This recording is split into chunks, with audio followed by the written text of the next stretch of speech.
Welcome, friends, to the special ULT DC program in honor of William Quan Judge, co-founder of the modern theosophical movement.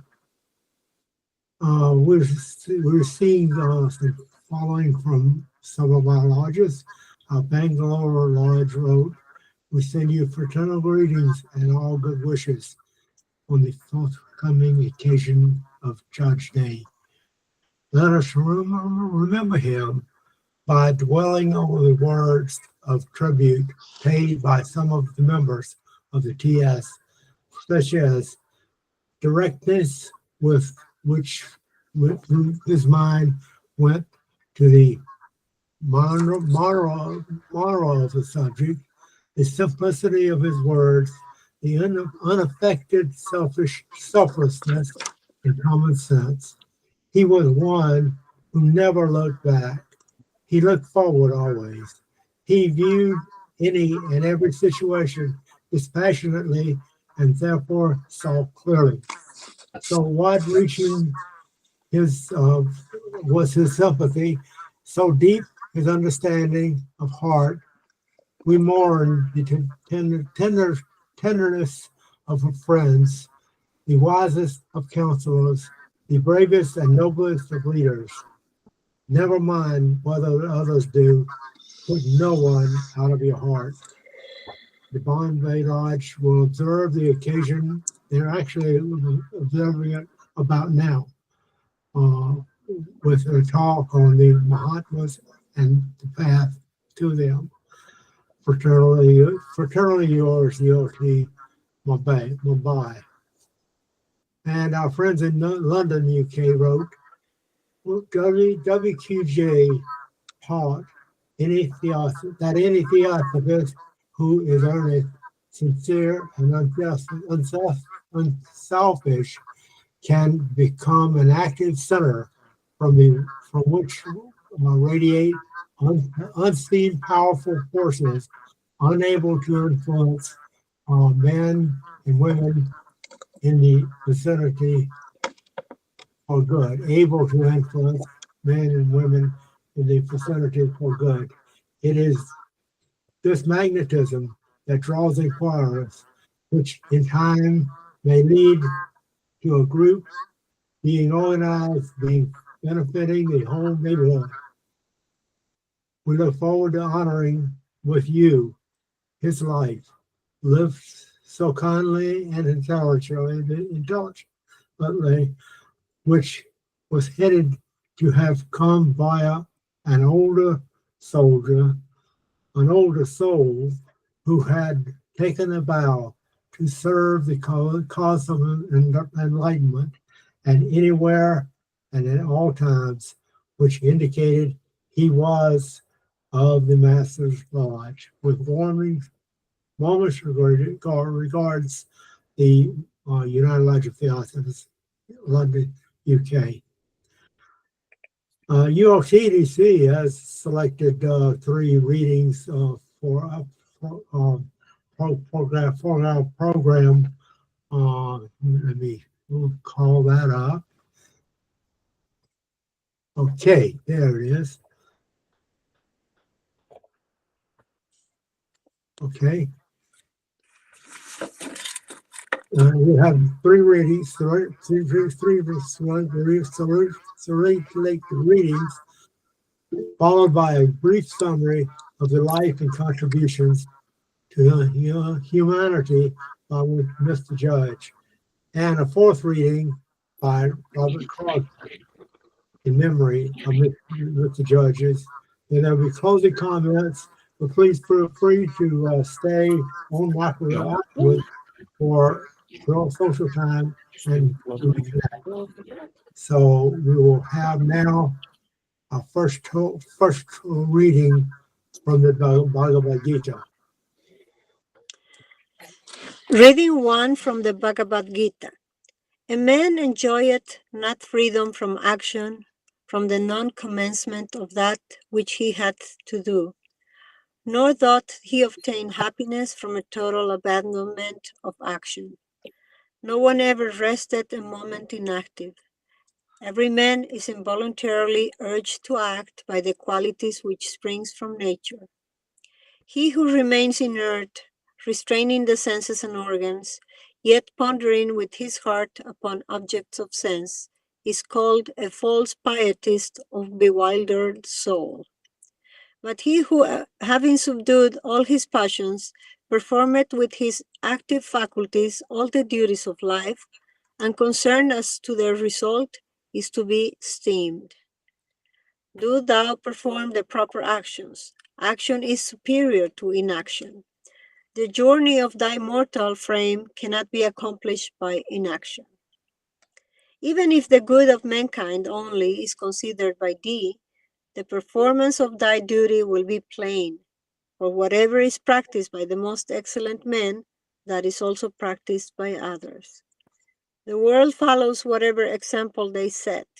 As the ignorant perform the duties of life from the hope of reward, so the wise man, from the wish to bring the world to duty and benefit mankind, should perform his actions without motives of interest. It is better to do one's own duty, even though it be devoid of excellence, than to perform another's duty well. It is better to perish in the performance of one's duty. The duty of another is full of danger. Those who have spiritual discrimination call him wise, whose undertakings are all free from desire, for his actions are consumed in the fire of knowledge. He abandoneth the desire to see a reward for his actions, is free, contented, and upon nothing dependent, and although engaged in action, he really doeth nothing. The sacrifice through spiritual knowledge is superior to sacrifice made with material things. Every action without exception is comprehended in spiritual knowledge, O son of Krita. Seek this wisdom by doing service, by strong search, by question, and by humility. The wise who see the truth will communicate it unto thee, and knowing which thou shalt never again fall into error, O son of Bharata. By this knowledge thou shalt see all things and creatures, whatsoever in thyself and then in me. Even if thou wert the greatest of all sinners, thou shalt be able to cross over all sins in the bark of spiritual knowledge. As the natural fire, O Arjuna, reduceth fuel to ashes, so does the fire of knowledge reduce all actions to ashes. There is no purifier in this world to be compared to spiritual knowledge. And he who is perfected in devotion findeth spiritual knowledge springing up spontaneously in himself in the progress of time.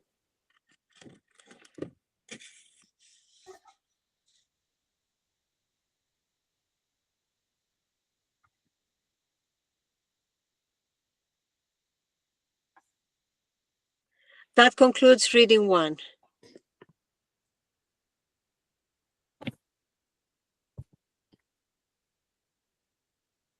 I'm scheduled to read reading 2. Should I read it right now? Reading number 2 from the writings of Robert Crosbie. Theosophy is the path of knowledge.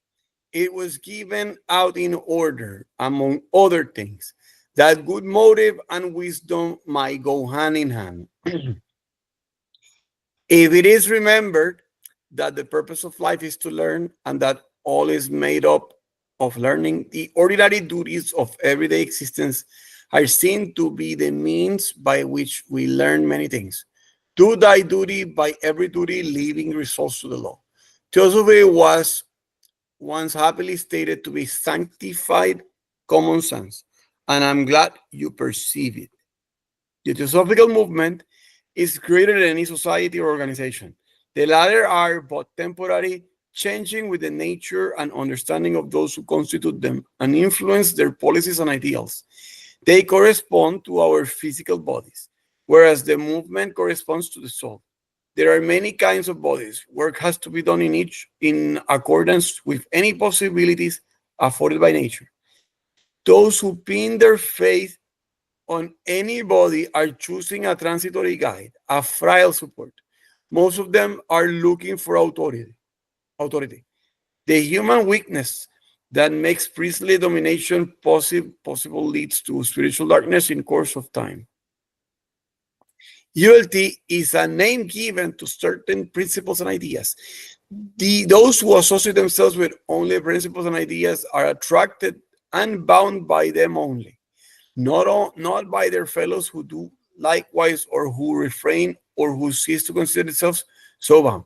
The declaration is not a theory, but carrying out of the spirit of the messengers. Thank you, Lenny. Thank you. The third reading is from the excerpts from the notes on the Bhagavad-GITA. All of us are brought to the study by our own request made to our higher self, who is Krishna. It does not matter whether he now is consciously aware of having made the request, nor whether it was made as a specific act in this life or in many other precedent one. It was made and it is to be answered at the right time. Some of us have asked this many times before in ancient births of ours in other bodies and other lands. Others are making the request now, but it is more than likely in the case of those who are spurred on to intense effort and longing to know the truth and to strive for unity with God, that they have put up the petition ages since. We take up the gauge over and over, life after life, in experience after experience, never completely defeated if we always look to Krishna, our higher self. All the passing shows of life, whether fraught with disaster or full of fame and glory, are teachers. He who neglects them neglects opportunities which seldom the gods repeat. And the only way to learn from them is through the heart's resignation. For when we become in heart completely poor, we at once are the treasurers and dispersers of enormous riches. The attitude to be assumed, then, is that of doing every act, small and great, trifling or important, because it is before us to do, and as much as a mere carrying out by us as instruments of the will of that deity who is ourself. This practice is the highest, that which someday we must and will learn to perform. Effacement in the Supreme Spirit is gained by the right-seeing sage whose sins are exhausted, who hath cut asunder all doubts, whose senses and organs are under control, and who is devoted to the well-being of all creatures.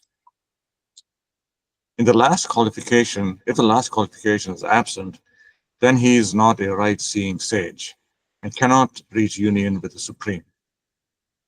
It must follow that the humblest imitator, everyone who desires to come to that condition, must try to the best of his ability to imitate the sage who has succeeded.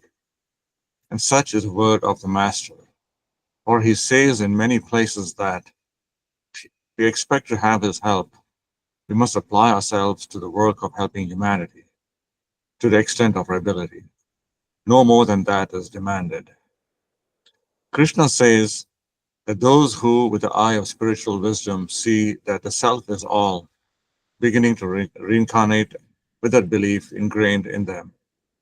Hitherto, they had come back to earth without that single idea, but possessed of many desires and of ideas which separated them from the self. Now they begin to return fully at rest in the self and working out their long accumulated karma, and at last they become a Mahatma or great soul. Thank you. Now we'll have a short biographical talk on the life of William Q. Judge. Friends, William Q. Judge was a man of quiet strength, unshakable patience, and profound humility. Though he never sought recognition, his influence was immense. A natural leader and gifted organizer, he worked tirelessly to guide others on the path of knowledge, never using his abilities for personal gain, but always in service of a higher cause. What set Judge apart was his rare blend of insight and compassion. He had an extraordinary ability to see into the hearts of others, discerning both sincerity and deception with clarity. Yet rather than responding with judgment or retaliation, he remained steadfast in kindness, extending understanding even to those who opposed him. His life was a testament to unwavering dedication, inner wisdom, and the quiet power of true selflessness. Judge's work was not about personal acclaim, but about the mission he had devoted himself to, ensuring that theosophy took root and flourished. Whether through his writings, his leadership, or his quiet yet unwavering presence, he became a pillar of the movement, carrying forward the teachings with steadfast dedication. To truly understand his impact, we must look beyond his biography and examine his role in shaping theosophy in the West, his deep connection with the masters, and the wisdom he shared through his writings and lectures. But to touch on his life, we know William Q. Judge was born on April 13, 1851 in Dublin, Ireland, the son of Frederick H. Judge and Mary Quan. His father was a Mason and a student of mysticism, but his mother died in early life at the birth of her seventh child. Young Judge spent his early childhood in a country where material adversity often found compensation in the awareness of the silent forces of nature. At the age of 7, however, a serious illness struck him, and the doctor informed the family gathered at his bedside that William was dead. But before grief could overwhelm the family, to everyone's amazement, the boy revived. His recovery was slow, however, but during the year of his convalescence, he began to show an interest in mystical subjects. Unaware of his ability to read, the family found him engrossed in books dealing with mesmerism, phrenology, magic, religion, Rosicrucianism, and deeply absorbed in the Book of Revelation, trying to discover its real meaning. He showed aptitudes and knowledge never before displayed, making others question as to when and how he had learned all these new things. He seemed the same, yet not the same. When the body of the Irish boy William Q. Judge had died, or perhaps almost died at age 7, it had, by Judge's own account, subsequently become immediately occupied with prior higher planning and under karmic law by an Indian Hindu chela, or disciple of the masters, for the purpose of the work of theosophy in the West. The source for this is Judge's own notes, written in 1891 for a proposed occult novel, which he hoped a fellow theosophist would write for him. These notes form a section titled An Occult Novel toward the end of Letters That Have Helped Me. It seems certain that there is a large autobiographical element to this novel. He actually gives 3 different versions of the same story, but in the one which is best known and written in most detail, he is the son of a Raja, who becomes himself a Raja. And instead of dying, he lives 2 physical lives at one and the same time. One life as the Raja in India, and the other as the Irish boy, later the Irish man, William Q. Judge. When the Raja was awake in India, the Irishman was asleep, and vice versa. Many assert that the Irish boy died at age 7, and that the incoming Indian chela, or initiate, was thereafter the only soul or ego occupying the Irish body, with a large remnant of traits, characteristics, and sense of personal identity remaining. There certainly is some evidence outside of Judge's own posthumously published notes for the novel of the inner William Judge actually being an Indian man of quite significant degree of occult advancement. An English theosophist who had been a close assistant of HPB in London, wrote that HPB had privately stated regarding William Q. Judge's inner being that, quote, he had reincarnated almost immediately after death by the master's direct aid and in order to continue his work under them. that he had made very great interior sacrifices in order to do so, one such sacrifice being his present life in a borrowed body, the one taken by him when its original child occupant was leaving it, unquote. Whether viewed as an advanced soul continuing his mission under extraordinary circumstances, or simply as a man of remarkable dedication, Judge's life was marked by an unwavering sense of purpose. With his spiritual foundation already firmly established, his outer life now unfolded in the practical world, where he would develop the skills and discipline that would later serve his theosophical work. His path led him to America, where he embarked on a legal career, an arena that would hone his analytical mind, perseverance, and commitment to justice, all qualities that would define his services to theosophy in the years to come. The Judge family emigrated to America and settled in New York in 1894. William began work in New York as a law clerk and afterwards entered the law office of George P. Andrews, who later became Judge of the Supreme Court of New York. There, William studied law while living with his father, who, however, died soon afterwards. On coming of age, William was naturalized a citizen of the United States in April 1872. In May of that year, he was admitted to the bar of New York, and his traits as a lawyer in the practice of commercial law, which became his specialty, were his thoroughness, his inflexible persistence, and his industry, which won the respect of employers and clients alike. While Judge's legal career provided him with discipline, keen reasoning, and an unwavering commitment to justice, his deeper purpose was yet to fully reveal itself. His outer work in law perhaps mirrored an inner preparation, sharpening the very qualities that would later define his role in theosophy. At the same time, events were already in motion that would bring him into contact with a person who would shape the next chapter of his life, H.P. Blavatsky. In July 1873, shortly after Judge was admitted to the New York bar, Master M instructed H.P. Blavatsky that the time had come for her to emigrate to the United States and begin preparations for her great mission. She was directed to settle in New York, where she and William Q. Judge would soon meet, or rather reunite, to continue their shared spiritual work and mission. In 1874, William Judge married Ella M. Smith of Brooklyn.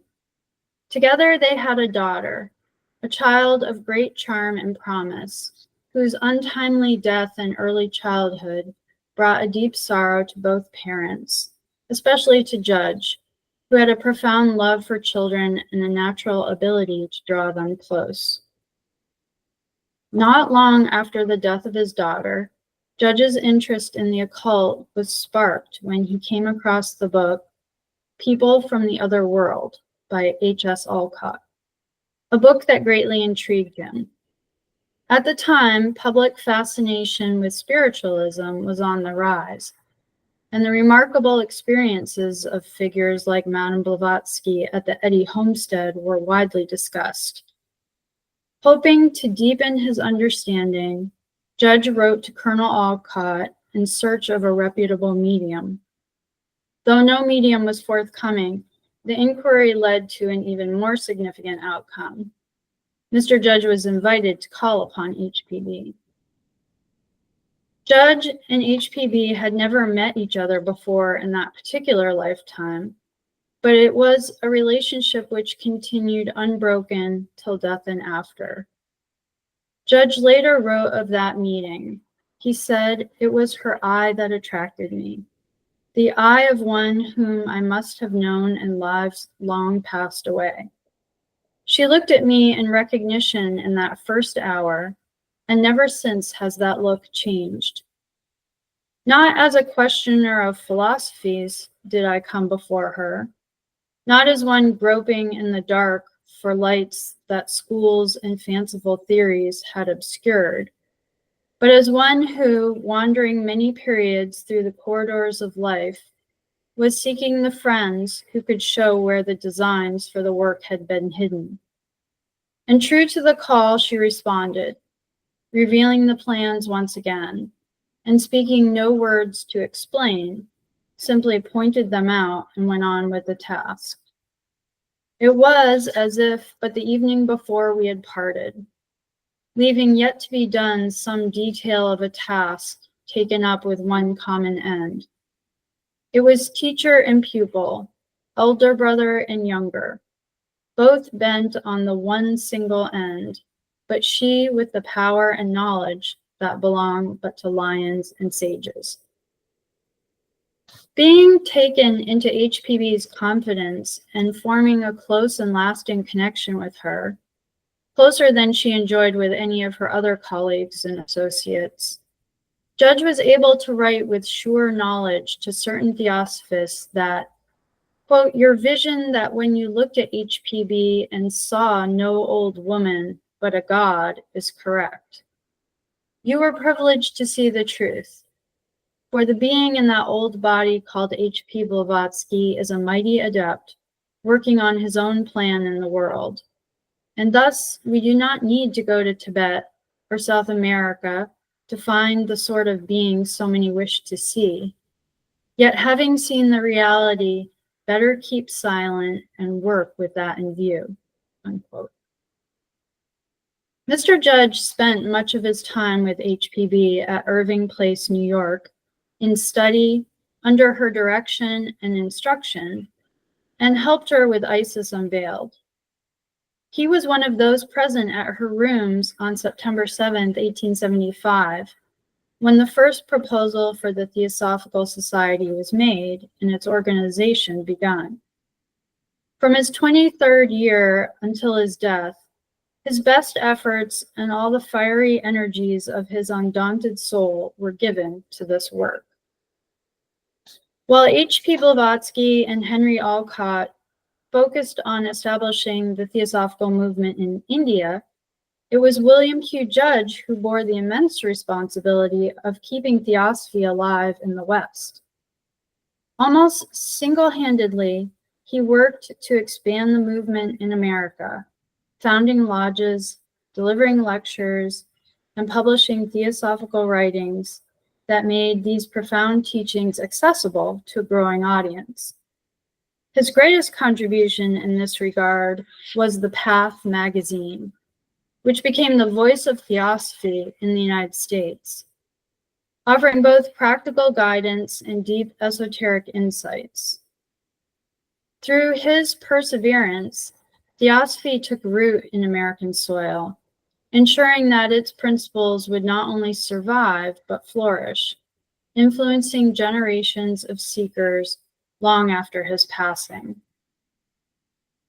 Isis Unveiled was published in 1877, and a little over a year later, Madame Blavatsky and Colonel Alcott went to India, while Mr. Judge was left to carry on the TS in New York as best he could.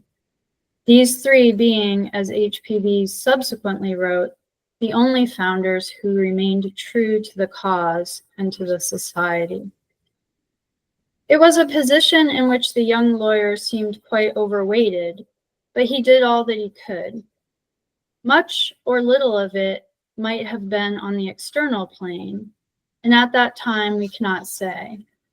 He was a disciple under trial, soon to be accepted and recognized, but already, so far as this life goes, a neophyte, one of a band who had taken the vow of interior poverty and whose unseen and unrecorded work is regarded as being of far more importance than any exterior visible work. The main current of such lives runs underground. Already, H.P. Blavatsky had written and said that he had been a part of herself and of the Great Lodge for eons past, her exact words. and that he was one of those tried egos who have reincarnated several times immediately after death, assisted to do so and without devaconic rest, in order to continue his lodge work.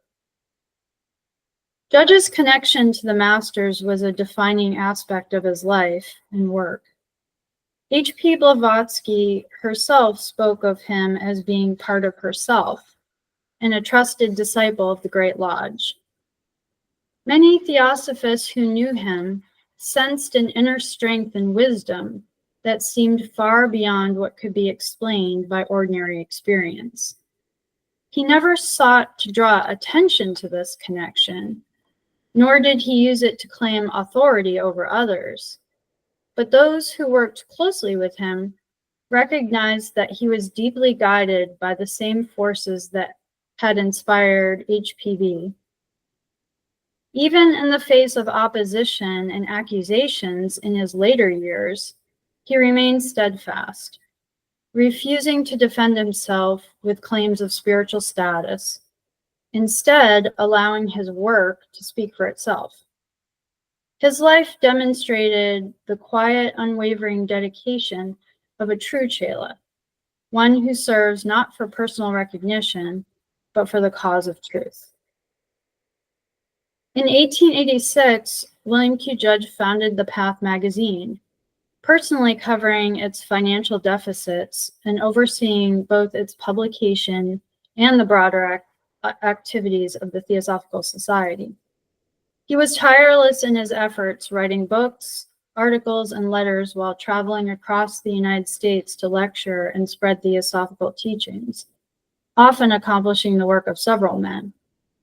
Every spare moment was devoted to theosophy. As the movement grew and the New York headquarters was established, the demands on his time became immense. Recognizing the need for full dedication, Judge ultimately left his legal career behind, committing himself entirely to the service of the society. One of Judge's greatest strengths was his ability to communicate theosophical ideas in a way that was both profound and practical. Unlike some esoteric writings that could be dense and difficult to grasp, his words spoke directly to the everyday seeker, offering guidance on how to live theosophy rather than merely study it. His magazine, The Path, became a beacon of theosophical thought in the West, addressing not just abstract philosophy, but also the struggles and aspirations of those walking the spiritual path.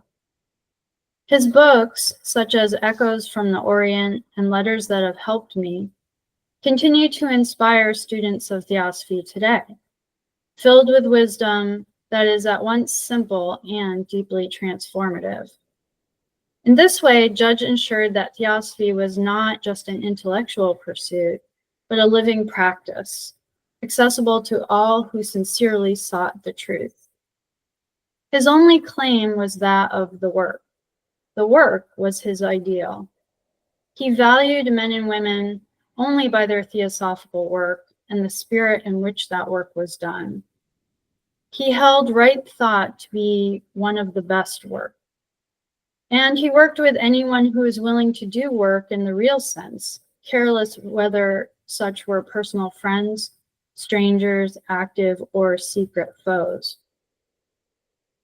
George William Russell, a famous and much-loved Irish poet, mystic, and essayist who wrote under the name A.E., in his written tribute to Judge, he explained that long before I met him, before even written words of his had been read, his name, like an incantation, stirred and summoned forth some secret spiritual impulse in my heart. It was no surface tie which bound us to him. No one ever tried less than he to gain from men that adherence which comes from impressive manner. I hardly thought what he was while he spoke, but on departing I found my heart, wiser than my brain, had given itself away to him. An inner exaltation lasting for months witnessed his power. It was in that memorable convention in London that I first glimpsed his real greatness. As he sat there quietly, one among many, not speaking a word, I was overcome by a sense of spiritual dilation, of unconquerable will about him. And that one figure with the gray head became all the room to me. Shall I not say the truth, I think? Here was a hero out of the remote antique giant ages come among us, wearing but on the surface the vesture of our little day. We too came out of that past, but in forgetfulness. He, with memory and power, soon regained. To him and to one other, referring to HPV, we owe an unspeakable gratitude for faith and hope and knowledge born again. And about Mr. Judge, J.D. Buck said, to get on with the work and forward the movement seemed to be his only aim in life. For myself, knowing Mr. Judge as I did, and associating with him day after day, at home in the rush of work, in long days of travel over desert wastes or over the trackless ocean, having traveled with him a distance equal to twice around the globe, there is not the slightest doubt of his connection with and service of the Great Lodge. He did the Master's work to the best of his ability, and thus carried out the injunction of HPB to keep the link unbroken. In reflecting on the life and work of William Q. Judge, we see the rare example of a man wholly devoted to a spiritual cause, one who labored ceaselessly, not for personal gain or recognition, but to preserve and expand theosophy. His unwavering loyalty to HPB and the Masters, his deep inner knowledge, and his tireless dedication to the work made him one of the most vital figures of the Theosophical movement. Despite facing intense opposition and personal trials, he remained resolute, embodying the very ideals he sought to uphold: selflessness, courage, patience, and wisdom. William Q. Judge was not just a founder of organizations or a writer of profound theosophical insights. He was a living embodiment of the philosophy he taught. He understood theosophy as something beyond intellectual study, that is a path of inner transformation, service, and deep spiritual commitment. His work continues to inspire men and women, not because of grand gestures or dramatic claims, but because of the steady, unshaken force of his being, a force that persists in his writings, in his example, and in the movement he helped shape. To study the life of William Q. Judge is to be reminded that true spiritual work is not about fame or titles, but about the quiet, persistent effort to uplift and serve. As he himself once wrote, "We are not working merely that people may call themselves theosophists, but that theosophy itself may pervade the world." This remains his legacy, a call to all who seek wisdom, not just to admire, but to act, not just to believe, but to become.